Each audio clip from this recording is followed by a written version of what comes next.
जोहार, नमस्कार।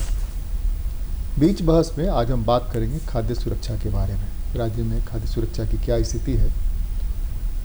आप सभी जानते हैं कि हर जीव को भोजन चाहिए और आदमी को भी भोजन चाहिए। आदमी को भोजन नहीं मिलेगा तो आदमी जी नहीं सकेगा हवा और पानी की तरह, और जिएगा भी कम भोजन मिलने में, तो उस जीने का कोई मतलब नहीं होगा। इसलिए भारतीय संविधान के अनुच्छेद 21 में जो जीने का अधिकार दिया गया है, वो जीने के अधिकार में गरिमा के साथ जीने की बात की गई है, life with dignity.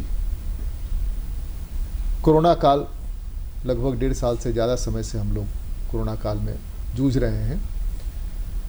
In period में कैसे लोगों का भोजन हुआ है, क्या स्थिति है, और खाद्य सुरक्षा की गारंटी बहुत लंबी लड़ाई के बाद सामाजिक आंदोलन करने वाले जो लोग हैं, हमारे साथ 2 लोग मौजूद भी हैं यहाँ पर, जिन लोगों के अथक प्रयास से वर्षों की लड़ाई के बाद खाद्य सुरक्षा की गारंटी सुप्रीम कोर्ट ने की थी। बाद में वो एक्ट में कन्वर्ट हुआ, एक्ट बनाया गया।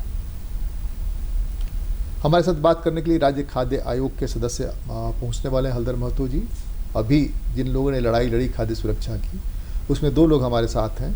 बलराम जी हैं, बलराम जो भोजन के अधिकार के लिए लंबे समय तक 10 को लड़ते रहे। हमारे साथ असरफी नंदन प्रसाद जी हैं। आप दोनों का स्वागत है। नमस्कार, जोहार। बलराम जी, थोड़ा सा खाद्य सुरक्षा के बारे में बताइए। पहले तो ये कि किन आंदोलनों के बाद खाद्य सुरक्षा की ये गारंटी मिली, और अभी झारखंड के मामले में अगर देखें, झारखंड में क्या स्थिति है। बहुत लंबी लड़ाई लड़ी गई है। आपको याद होगा कि 90 के दशक में जब भूखमरी की स्थिति थी, और पलामू में खास करके, या उड़ीसा के कालाहांडी में, राजस्थान और मध्य प्रदेश ऐसे जगहों पे, तो उस समय ये लड़ाई शुरू हुई थी। और स्वर्गीय किशन पटनायक इसकी शुरुआत किए थे, सुप्रीम कोर्ट में केस भी किए थे, और राष्ट्रीय मानवाधिकार आयोग में गए थे। ये एक तरह से कहा जाए कि इसकी शुरुआत रही है। काफ़ी चर्चा रहा, और उसके बाद में 2000 के समय राजस्थान के 12 डिस्ट्रिक्ट है, वहाँ पे एक सर्वे हुआ, और ऐसे समय में जब गोदामों में हमारे पर्याप्त अनाज थे, इतना अनाज कि हम चांद पे पहुंच सकते हैं, और लोग भुखमरी की स्थिति में थे, तो सुप्रीम कोर्ट में केस हुआ, और इसकी लड़ाई की जो दूसरी फेज है वहाँ से शुरू हुई। 2001 के बाद में सुप्रीम कोर्ट ने एक आयोग का गठन किया, और उस आयोग में हर राज्य से एक प्रतिनिधि लिए गए, और जो सुप्रीम कोर्ट के आदेश थे वो उसी को आधार बना के फिर खाद्य सुरक्षा कानून 2013 में आया। और ये कानून हम लोग कोशिश कर रहे थे कि ज़्यादा से ज़्यादा लोगों को जो भुखमरी की स्थिति में है, जिसको पर्याप्त भोजन नहीं मिल पा रहा है, उसको कवर किया जाए। तो ये कानून, जिसमें 4 योजनाएं हैं मुख्य रूप से, राशन वितरण के लिए जो योजना है वो है पीडीएस, आंगनबाड़ी की योजनाएं हैं जो पूरक पोषाहार के तहत, और स्कूल में जो मध्याह्न भोजन है, और मातृत्व हक के लिए जो अभी योजना के रूप में प्रधानमंत्री मातृत्व सुरक्षा योजना के रूप में हम जानते हैं। असरफी जी, आप तो घूमते रहते हैं, थोड़ा ये बताइए क्या स्थिति है कुल मिला करके लड़ाई के पहले, लड़ाई के बाद और कोरोना काल में 3 फेज का अगर आकलन करें, क्या स्थिति है खाद्य सुरक्षा के मामले में। जब हम कह सकते हैं कि जब ये कानून आने से पहले की जो स्थिति थी वो तो बहुत भयावह स्थिति थी, लेकिन कानून आने के बाद क्या है कि एक सुधारात्मक पहल हुआ उस कानून में, और वैसे वंचित समुदाय और जो उस समुदाय और जो प्रावधान के हित में जो लोग उसमें शामिल किए हैं, उनके लिए ये कानून एक लाभकारी और एक अधिकार सम्मत योजना के रूप में उनको मिला। हम कह सकते हैं कि जो पहले की स्थिति थी, जिसमें ज़्यादातर लोगों को भूखमरी से गुजरना पड़ता था, लोगों के पास खाने की स्थिति बहुत ख़राब थी, अभी की जो स्थिति है वो काफ़ी सुधारात्मक पहल हुआ है इस कानून आने से, और लोगों को काफ़ी राशन लोगों को मिल रहा है, और थोड़ा बहुत शिकायतें आ रही हैं, लेकिन जो पहले की स्थिति थी वो आज बेहतर स्थिति थोड़ा दिख रहा है। और हम कह सकते हैं कि इसमें जो पौष्टिक अनाज की बात की गई थी, उसमें थोड़ा सा अभी सरकार को और पहल करने की ज़रूरत है। तो मुझे लग रहा है कि बलराम जी, एक जो सबसे बड़ी चीज़ है कि आंदोलन होते हैं, आंदोलनों की वजह से इस तरह के बहुत सारे कानून बने, लेकिन बाद में एक फेज आता है जहाँ की सब कुछ शांत पड़ जाता है। तो लोग अगर हक के बारे में जानेंगे तो तभी हक क्लेम कर सकते हैं। तो इस आंदोलन के बाद का जो फेज है 10 साल का, वो फेज ठंडा रहने का फेज है, जिसमें कि उस ढंग से आंदोलन और उस ढंग से उद्वेग नहीं है कि लोगों को बताया जाए, जगाया जाए। तो वैसी स्थिति में खासकर कोरोना काल जो आया, तो लोग कितना हक समझ रहे हैं और कितना दान समझ रहे हैं इस चीज़ को। हाँ, ये तो बहुत महत्वपूर्ण बात है कि जब हम आंदोलन करते हैं किसी अधिकार को लेने के लिए और उससे संबंधित कानून जब पास हो जाता है, तो आंदोलनकारियों का ये दायित्व होता है कि वो कानून का ठीक से इम्प्लीमेंटेशन हो और ज़्यादा से ज़्यादा लोग उसको अधिकार के रूप में हासिल करने के प्रयास करें। इस दिशा में कोशिश भी रही है, लेकिन अभी पिछले कोरोना के वजह से और उससे भी 6 महीना पहले से आंदोलन का स्वरूप बदला है, या ये कहें कि आंदोलन शिथिल पड़ा है। और ये भी हम देख रहे हैं कि इसका प्रभाव भी पड़ा है कि खाद्य सुरक्षा की जो स्थिति में जो सुधार, जो असरफी जी अभी बोल रहे थे, पिछले 2 साल में स्थिति थोड़ा बिगड़ी है और लोगों को उसका अधिकार मिलने में कठिनाई हुई है। बहुत सारे लोग उससे वंचित रहे हैं। इसके और भी कारण है, लेकिन एक कारण तो ये भी रहा है कि जो जन दबाव होना चाहिए वो जन दबाव कमज़ोर हुआ है। अच्छा, कुल मिलाकर के मेरी जानकारी है यहाँ भांति भांति के गरीब हैं, गरीबी रेखा के नीचे, अंत्योदय, फलाना रेखा, तो कितने तरह के गरीब हैं। और उन गरीबों का जो आकलन हो रहा है, उस आकलन में भी बहुत सारे लोग कैसे छूट जा रहे हैं जिनको कि मिलना चाहिए था। देखिए, ये एक तो ये कि अब बीपीएल इसका कोई आधार नहीं रहा इस कानून बनने के बाद में, लेकिन जो कानून के तहत नहीं, तब हम दावा कैसे करेंगे? कोई भी ABCD दावा कैसे करेगा कि हमको खाना नहीं मिल रहा है और हमको खाना दीजिए और सरकार उसको खाना दे देगी? इसलिए कि जो ये आंगनबाड़ी में आ रहा है, मैं उसी पे आ रहा हूँ कि आंगनबाड़ी और मध्याह्न भोजन योजना यूनिवर्सल है। इसमें सभी को कवर करना है जो सरकारी स्कूल इनरोल्ड है उसको। दूसरा है जो जन वितरण प्रणाली, तो जन वितरण प्रणाली के तहत एक इंक्लूजन और एक्सक्लूजन क्राइटेरिया बनाया है कि ये चीज़ होगी तो आप उसमें शामिल होंगे और ये नहीं होगी तो इसमें शामिल नहीं होंगे। तो हमको सिर्फ ये बताइए कि इंक्लूजन में जो है वो ज़्यादा हमारे दर्शकों के लिए ज़रूरी है कि किस तरह के लोग जो छूट गए हैं वो शामिल हो सकते हैं, यह जानना ज़रूरी है उनके लिए। हाँ, मैं वहीं पे आ रहा हूँ लास्ट पॉइंट कि ये 2010 का सर्वे था और 2011 में इसको जो SCCC डाटा आया उसको आधार बनाया गया। उसका प्रतिशत हम 86% ग्रामीण आबादी को कवर कर रहे हैं यहाँ पे। लेकिन आज हम 2021 में हैं, तो उस समय में जितने लोग इनरोल होना था और आज जितने लोग छूट रहे हैं, जो परिवारों की संख्या बढ़ी है, जो आबादी बढ़ी है, उसके हिसाब से अगर वही डाटा रहेगा तो स्वाभाविक रूप से जो ज़रूरतमंद है और जो ज़्यादा ज़रूरतमंद है वैसे ही लोग छूटेंगे। और अभी 11.5 लाख से अधिक परिवार आवेदन दिए हैं जो छूटे हुए हैं। केंद्र सरकार को इस पे विचार करना चाहिए और नए सर्वे का इंतज़ार नहीं करके इसको तुरंत जोड़ना चाहिए। राज्य सरकार ने ग्रीन कार्ड के रूप में इसकी पहल की, लेकिन वो जो संख्या जोड़ी है वो बहुत कम है।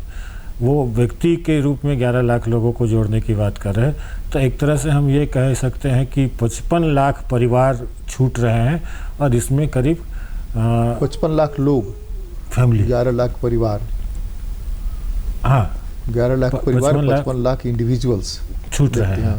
तो इसमें ये हम कहें कि जो राज्य सरकार जो पहल की है उसमें सिर्फ 11 लाख लोग ही इन्वॉल्व हो सकेंगे, तो बाकी लोग छूटेंगे ही नहीं। इसमें जो कन्फ्यूजन है वही हम कन्फ्यूजन दूर करना चाहते हैं सरपी जी।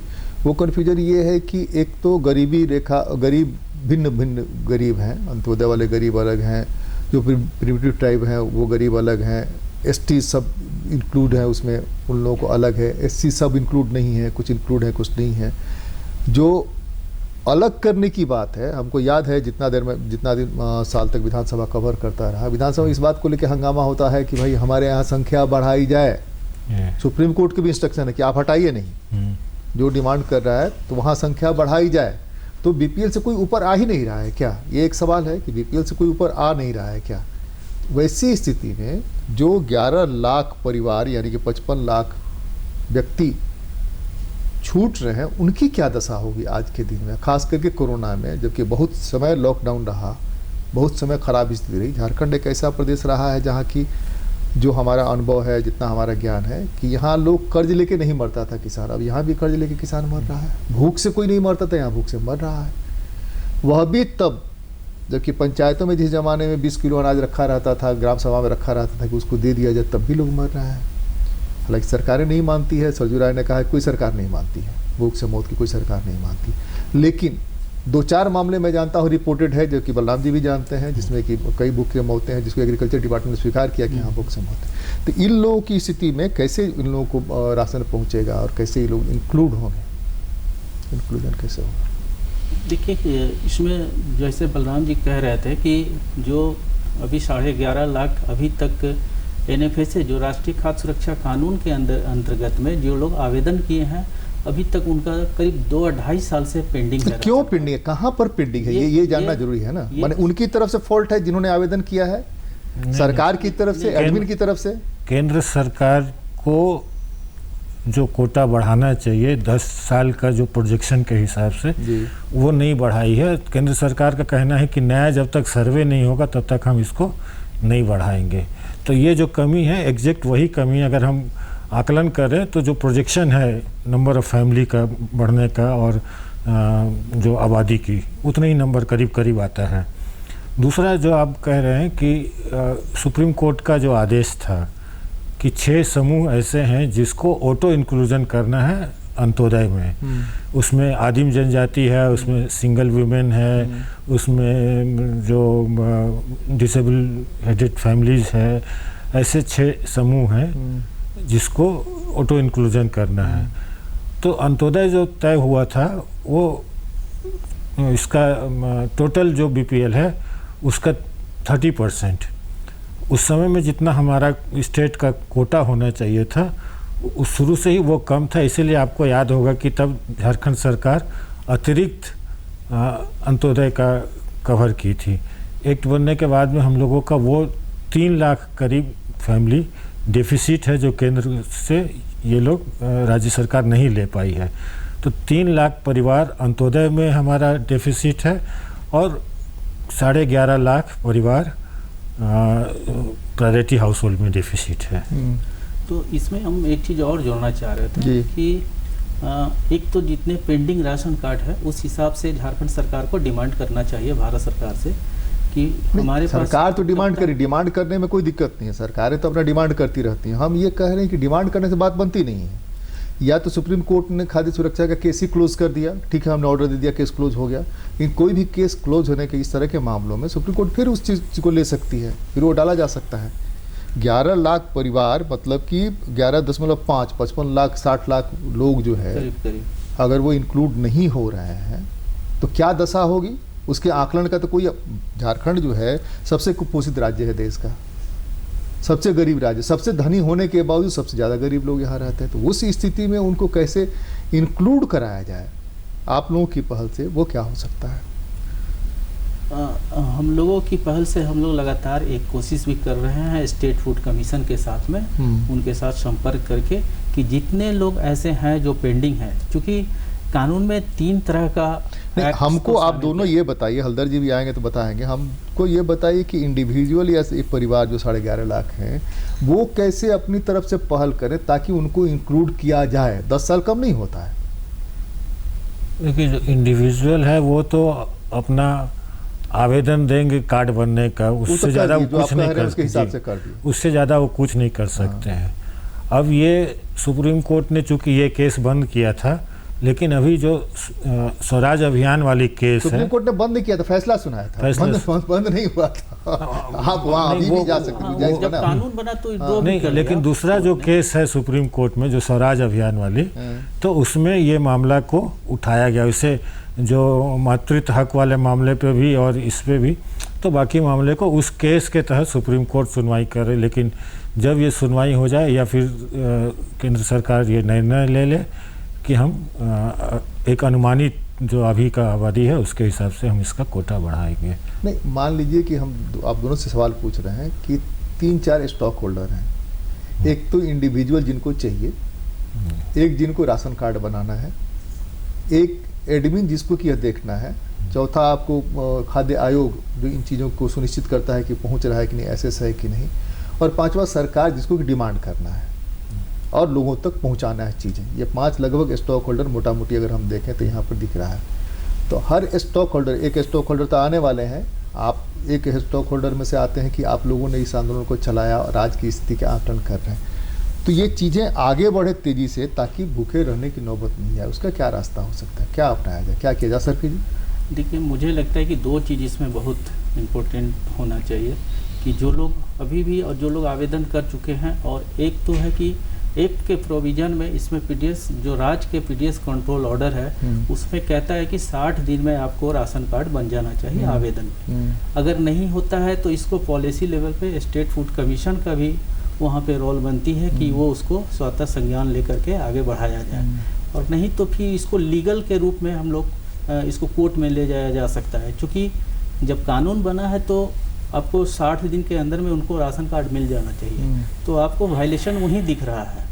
तो इस स्थिति में 2 चीज़ है कि स्टेट फूड कमीशन इसका खुद संज्ञान ले, या तो फिर इसको लीगल के रूप में इसको ले जाया जा सकता है।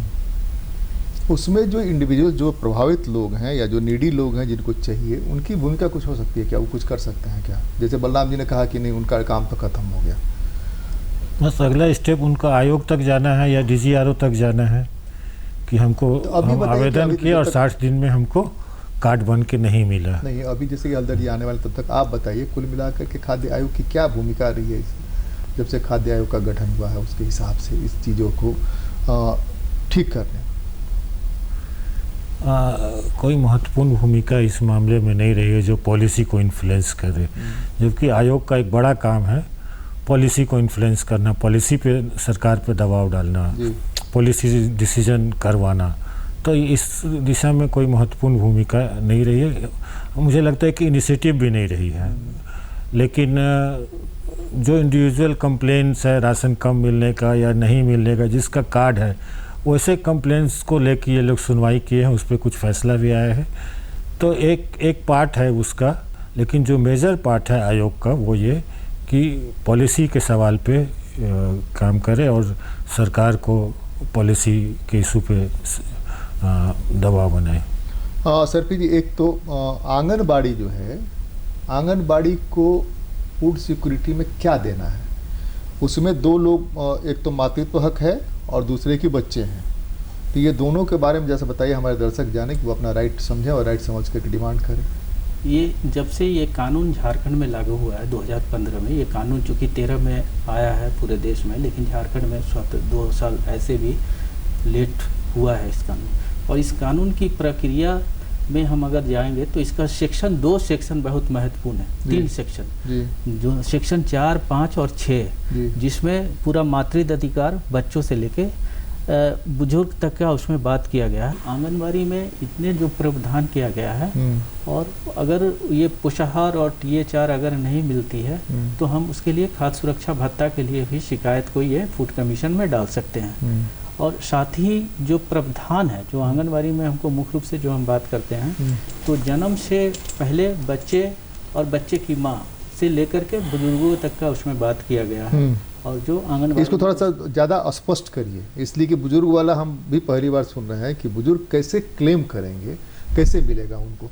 इसलिए कि आंगनबाड़ी में जो हमने देखा है वो सिर्फ बच्चे ही वहाँ पर होते हैं, और ये धात्री महिलाएं जो हैं, और जो बुजुर्गों को नहीं देखा, गर्भवती माताएं, बुजुर्गों को उस कानून में शामिल है। जो हम आगे उसको चरण बाय चरण हम बात कर सकते हैं। जो PDS के लिए बात किया गया, ICDS पे हम जो बात कर रहे हैं, में बच्चे नहीं शामिल हैं। हाँ, 6 माह से 3 साल के बच्चे, 3 साल से 6 साल तक के बच्चे, और गर्भवती माताएं और धात्री माता, इन सभी की बात की गई। क्या मिलना है इनको? और इनको पोषाहार मिलना है। पोषाहार में चावल है, दाल है, ये सब, और वो आंगनवाड़ी सेंटर पे ही बना के खिलाना है बच्चों को। और जो टेक होम राशन की बात करते हैं, वो बच्चों जो 3 साल से 6 साल के बच्चे का है, उनको ले जाने वाले राशन की बात कही गई है। अगर इन सब चीज़ों में कहीं भी कोई कठिनाई होती है, तब हम राष्ट्रीय खाद्य सुरक्षा कानून की धारा 8 के तहत हम खाद्य सुरक्षा भत्ता के लिए आवेदन कर सकते हैं स्टेट फूड कमीशन में, और ज़िले में जो डिस्ट्रिक्ट ग्रीवांस रिड्रेसल ऑफिसर है उनके पास। बलराम जी, अभी जो है कोरोना काल में प्रधानमंत्री जी ने घोषणा की कि 5 किलो अनाज अतिरिक्त दिया जाए बच्चों के लिए, और वो क्या नाम है, दाल और दूसरी चीज़ों को जोड़ने का। क्या क्या जुड़ा उसमें? इसलिए कि सिर्फ भोजन नहीं देना है, पेट नहीं भरना है, पेट में ऐसा चीज़ जाना है जिससे कि एनर्जी भी मिले शरीर को। एक तो 2 फेज में किया गया। पहला बार जब लॉकडाउन हुआ तो प्रधानमंत्री गरीब कल्याण योजना के तहत 5 किलो अनाज और साथ में चना देने का प्रोविज़न किया गया प्रति परिवार को, और जो प्रवासी मजदूर थे उसके लिए भी ये प्रावधान किया गया था।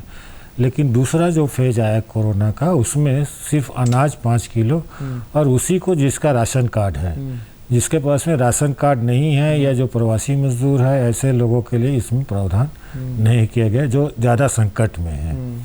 और हम जानते हैं कि दुनिया का जो कुपोषण है, तो इन लोगों का गैप कैसे पूरा होगा? ये जो लोग नहीं शामिल किए गए, उनका गैप कैसे पूरा होगा? कहाँ से खाएंगे वो लोग? रोजगार भी तो प्रभावित हुआ है जी। सवाल यही है। क्योंकि पहले फेज में लोग राहत काम भी बहुत ज़्यादा बड़े पैमाने पे किए थे, सामाजिक संगठन के लोग,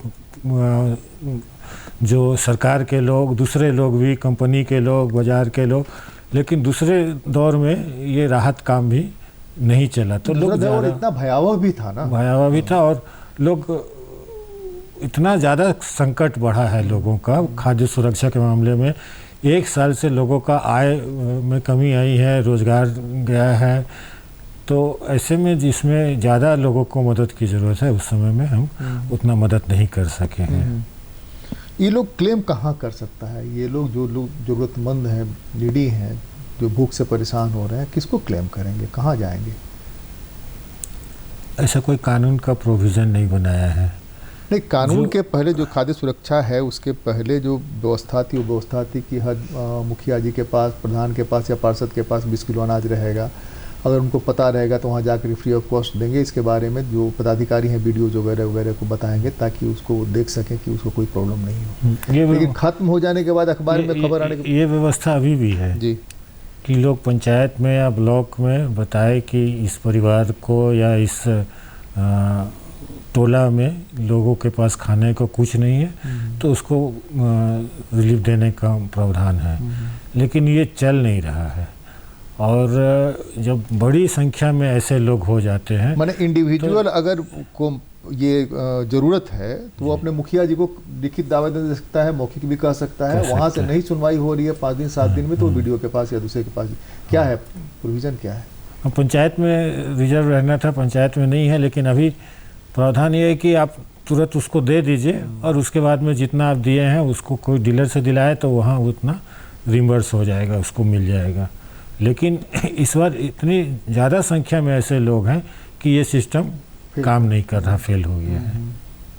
कैसे असरपी जी, कैसे हो सकता है? अभी जो पुराना सिस्टम था, पुराने सिस्टम को नए सिस्टम के साथ ऐड करके उसके लिए राशन चाहिए। माने हमारा जो कोटा है, झारखंड स्टेट का जो कोटा है, उसको तो बढ़ाना होगा। इसलिए को तो उतना ही आता है जितना कि हमारे पास कार्ड है, जितना पहले सरकार का है, जो आपने बताया 2010 के सर्वे के हिसाब से हुआ था। तो वैसे में ज़रूरतमंद तो हैं। भूख से नहीं मरने देना सरकारों और प्रशासन दोनों की जवाबदेही है। नहीं तो कैसे मैनेज हो सकता है, ये असल सवाल है। ये जैसे बलराम जी अभी कह रहे थे, उसी को हम आगे बढ़ाते हुए बात करना चाह रहे थे कि एक तो जो ऐसी स्थिति जहाँ है वो ग्रामीण क्षेत्रों में ज़्यादा है, कि जिनकी स्थिति अभी कोरोना काल में सबसे ख़राब है और सबसे भयावह हुआ है, जिनको खाने की भी कमी है। एक तो रोजगार भी चला गया और खाने की भी उनकी दिक्कत हो गई। उस स्थिति में 2018 से, एक सेकंड जैसा रुकिए, मनरेगा को प्लस अगर हम करें कि मनरेगा से मजदूरी मिल रही है क्या? इसलिए कि कोरोना काल में मनरेगा पर थोड़ा ज़्यादा थ्रस्ट दिया गया कि प्रवासी जो आए हैं उनके लिए भी और दूसरे लोगों के लिए भी रोजगार मिले, ताकि खाने का कष्ट नहीं हो। तो ये मनरेगा कुछ प्रभावी है कि आप लोग तो मनरेगा पर भी काम करते हैं? बिल्कुल हम वहीं जा भी रहे थे कि मनरेगा एक ऐसा है कि लोगों को एक तो रोजगार से भी जोड़ रहा है और भूखमरी से बचाने का भी वो पूरा रखा है। और ख़ास करके हम लोग पिछले सरकार से देखें, पिछले जो सीजन है जिसमें कोरोना काल का जो मामला काफ़ी गहराई से वो पूरे देश में जब आया 20 से तो वो सबसे ज़्यादा मनरेगा, उसमें मनरेगा को जोड़ा और लोगों को जॉब कार्ड दे करके काम ही मुहैया किया। लेकिन दिक्कत इसमें क्या है कि ये भारत सरकार से ये पूरे पैसे का अलॉटमेंट होती है, मजदूरी और उसकी जो मटेरियल कॉस्ट है वो सारे चीज़ मिला करके। अभी दिक्कत होता है कि हर 3 महीने में पैसा भारत सरकार से आना है तब जाके मजदूरी मिलेगी। अभी भी स्थिति पहले ही जैसा हो गया है कि अभी 2 महीने से लोगों को मजदूरी नहीं। फिर माफ़ करिए, फिर हम हस्तक्षेप कर रहे हैं। दोनों सरकारों का अलग अलग क्लेम है। केंद्र सरकार कहती है कि हम पैसा देते हैं, आप खर्च नहीं करते, और खर्च करते हैं तो हमको सर्टिफिकेट नहीं देते हैं। एक्सपेंडिचर जो सर्टिफिकेट होता है वो आप हमको देते नहीं है समय पर, इस वजह से देरी होती है। ये सरकार कहती है कि वो देता नहीं है। तो ये दोनों जो है इसको कैसे आप लोग अध्ययन करते हैं और अध्ययन करके अपना आकलन करते हैं? सेंट्रल गवर्नमेंट का कहना है कि हम तो देते ही हैं, यूटिलाइजेशन सर्टिफिकेट ये नहीं देते हैं। स्टेट गवर्नमेंट कहती है कि हम मांग रहे हैं, हमारा खर्च हो गया, दे नहीं रहे हैं। दोनों में सही कौन बोल रहा है, कितना सही बोल रहा है, इसका आकलन भी तो जरूरी है, तब न लोग जानेंगे, तब किसी को इसका आकलन तो बहुत आसानी से होते रहा है और होता है। एक तो जैसे मनरेगा का हम बात कहें तो डिले, मनरेगा हम खाद्य सुरक्षा के साथ जोड़ कर वही, क्योंकि ये जरूरी है। और सुप्रीम कोर्ट में जब केस था और जब हम सुप्रीम कोर्ट के आयोग के साथ काम कर रहे थे तो मनरेगा और पेंशन योजना भी खाद्य सुरक्षा वाले केस का हिस्सा था। और हम उसी तरह से देखते हैं कि पेंशन योजना, मनरेगा और खेती, जो इस कानून में खेती को जोड़ा गया है, तो ये खाद्य सुरक्षा की बात करेगा तो ये तीनों बहुत महत्वपूर्ण है। मनरेगा में पैसा का जो रिलीज़ हुआ है केंद्र से, वो थोड़ा से डिले होने के कारण यहाँ पे स्थिति खराब हुई। दूसरा ये कि अभी जो सोशल ऑडिट में बात आई कि करीब 52 करोड़ रुपया का गलत तरीके से निकासी हुआ है।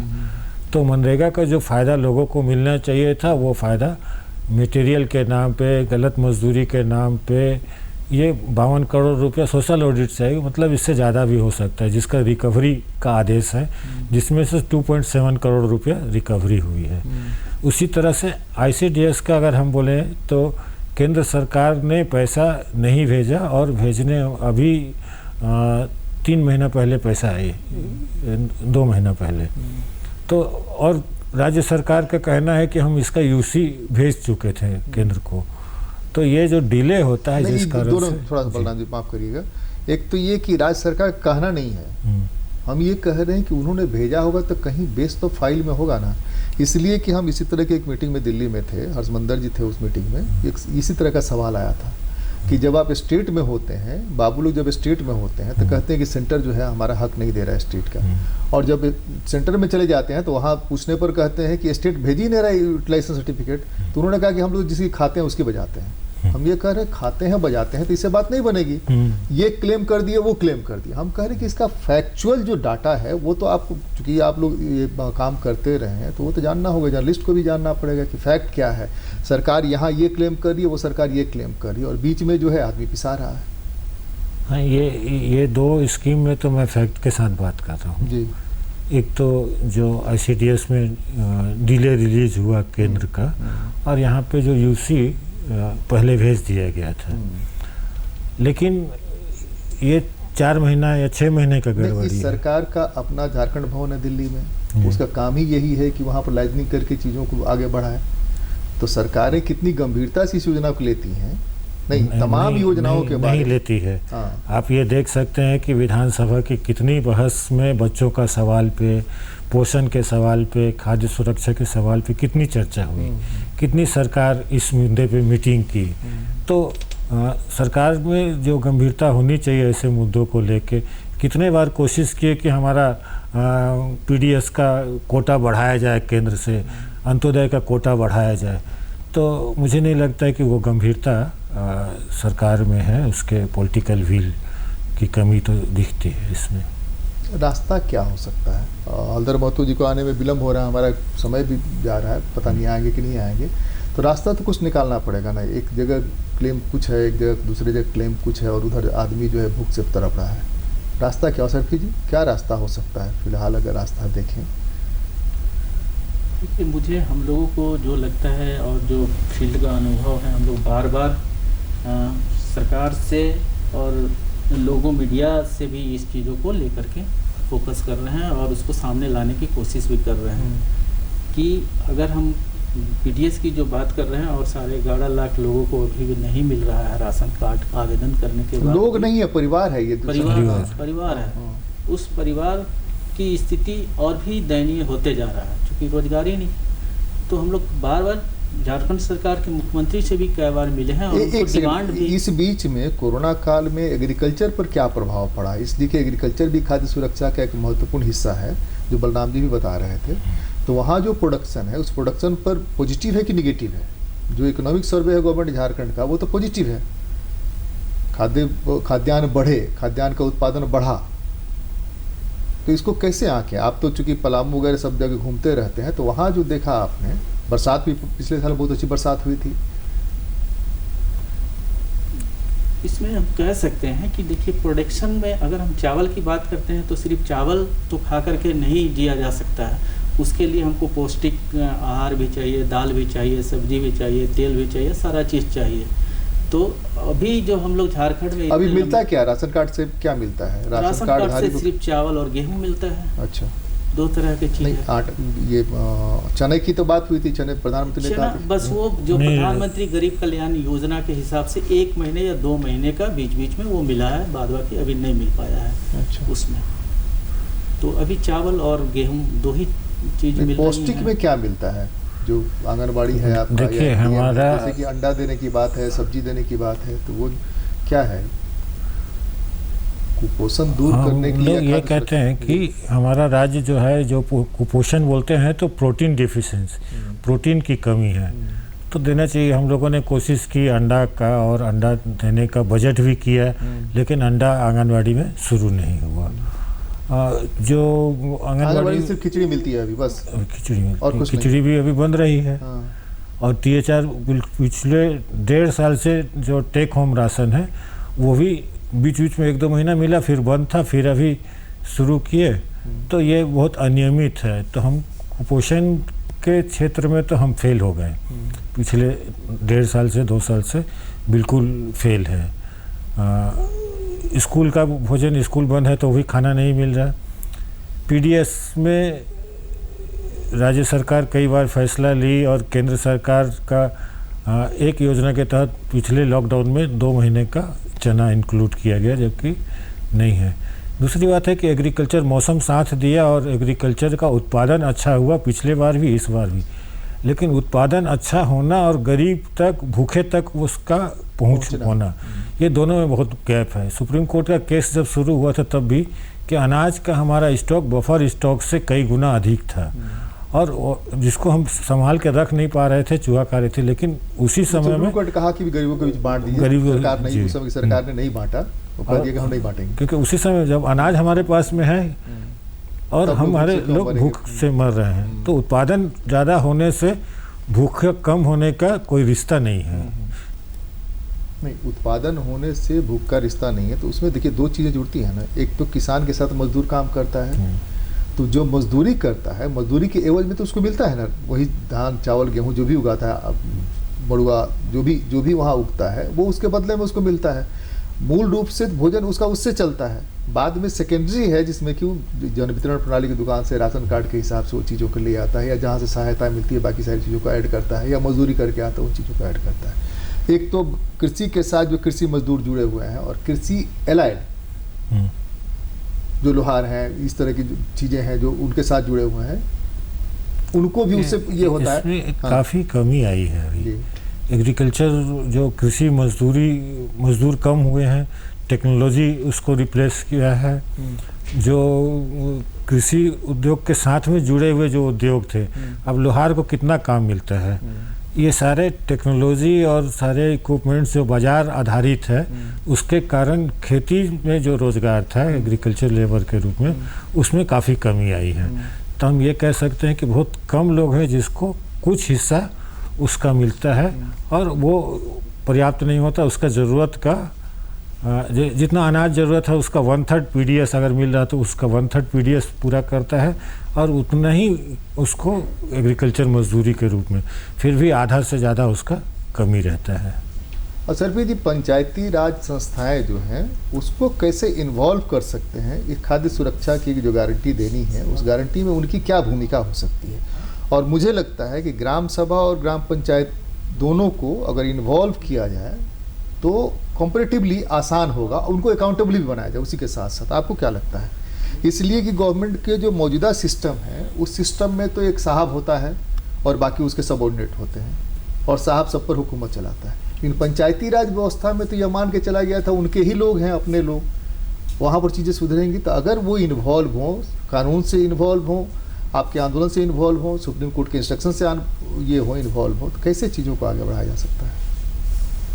देखिए, इसमें पंचायती राज की जो हम कानून की सिस्टम की जो हम बात कर रहे हैं, एक तो उनका पूरा दायित्व है पंचायती राज को कि जो भी उनके वार्ड मेंबर से लेकर के मुखिया तक हैं उनकी जिम्मेवारी बनती है कि ऐसे चीज़ों को हम लोगों के साथ साझा करें और जो भी कठिनाइयां हैं उनको हम दूर करें। एक्ट में भी एक सवाल डाला है, वो सेक्शन 27 में विजिलेंस कमेटी का पूरा प्रावधान किया गया, और उस विजिलेंस कमेटी में पंचायती राज के सभी सदस्य मौजूद हैं, वार्ड मेंबर भी हैं, पंचायत समिति के सदस्य हैं, मुखिया हैं, ये सब उस कमेटी के सदस्य हैं। और वो सदस्य का काम है कि इसको पूरे कानून की जो अनाज वितरण की जो है उसकी मूल्यांकन करना, और जहाँ दिक्कत है उनको वो राशन मुहैया कराना।